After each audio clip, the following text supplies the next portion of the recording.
Good morning, traders. Today is 22nd of March, the Monday again. Right, so let's do our weekly market update.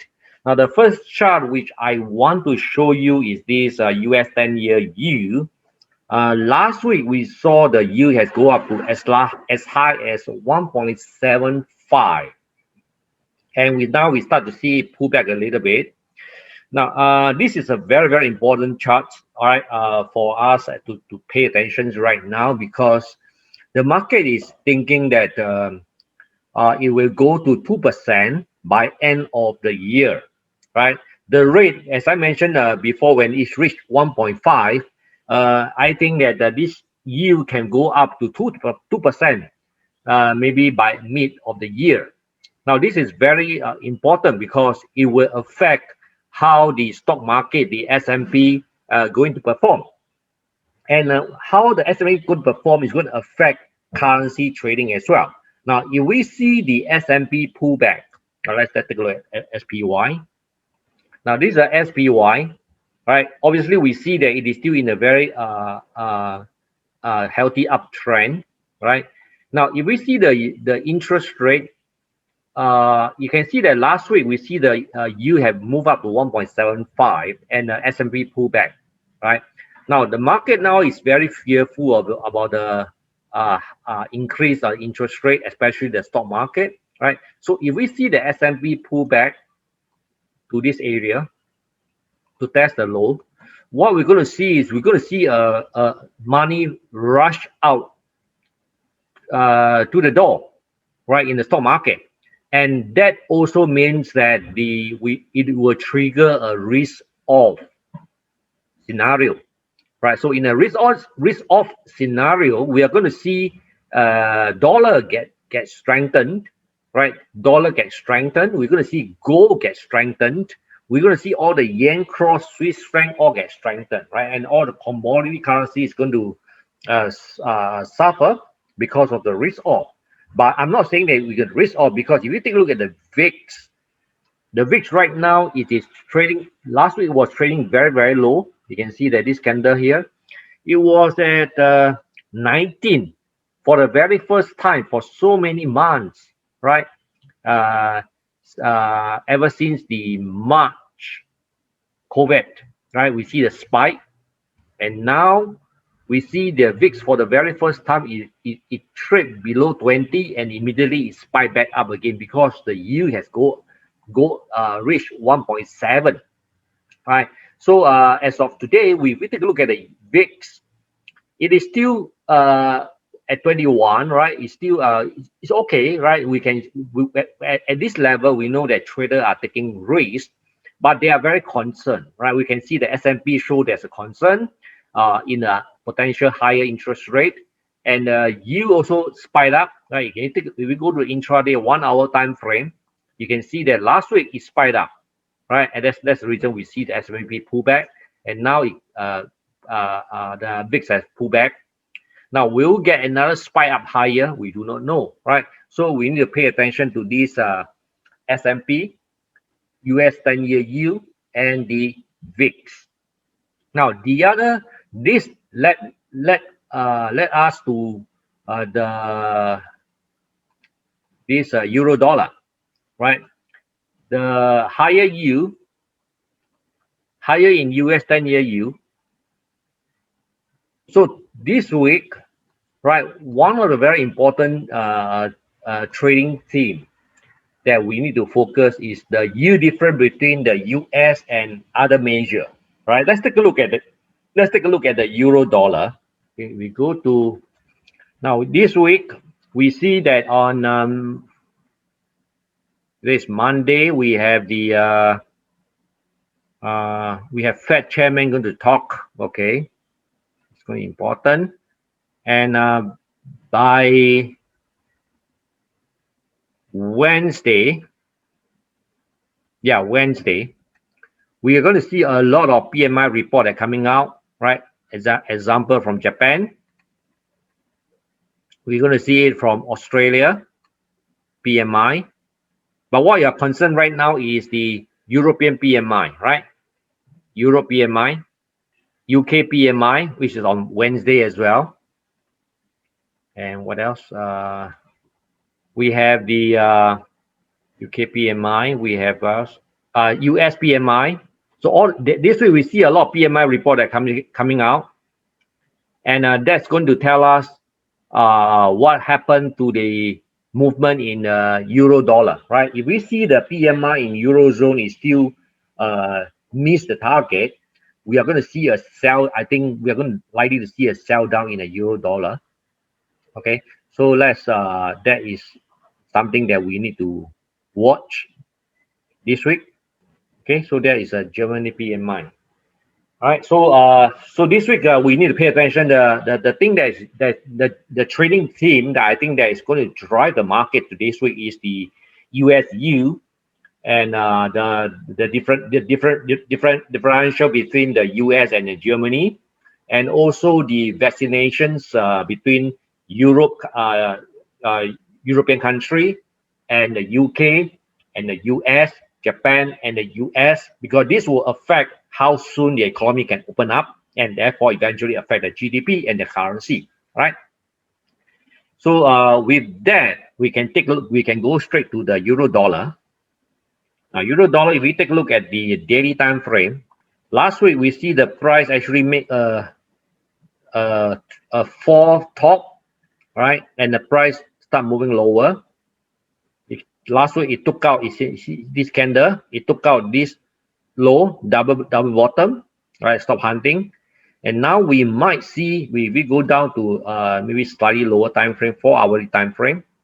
Maybe we will see price start moving higher, right, to test this high 1.2 before we see the price hit lower.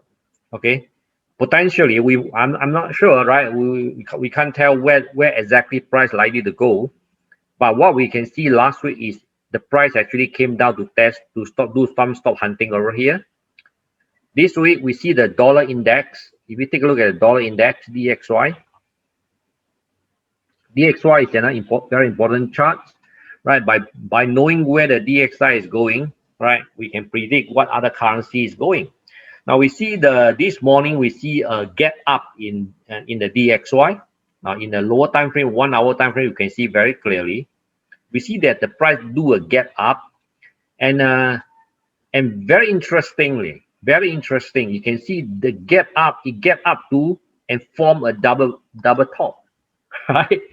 So this is intentionally created by the smart money, right? The reason they want to create a double top here, why not above? Why exactly at the level? Is they want to let the institution trader, no, sorry, they want to let the retail trader know there's a double top. Now, when there's a double top, what the retail trader would usually think is, well, that become a very strong resistance in the future. So when the price start coming back in the future to this area, they'll be looking to sell and put their stop loss above.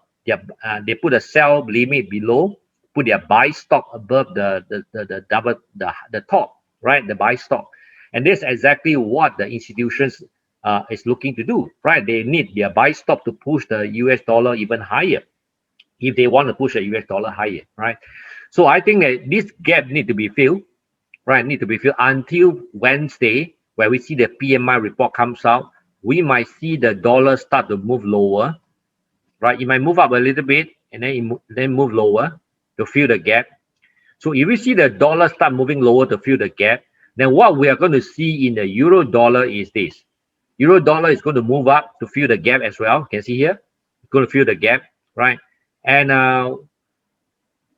I'm looking for euro dollar to move up here, the 1.2, but it looks like it's very far away. I'm not sure. This, of course, this is 1 hour time frame. Go to 4 hour time frame. Now, can euro dollar move up to 1.2? Maybe it can, possible, right? Because there are so many news, right? But if the price move at 1.2, I think this is a very good level for me to sell. But at the moment, this is, if I'm going to sell the euro dollar, this is not really a good level, right?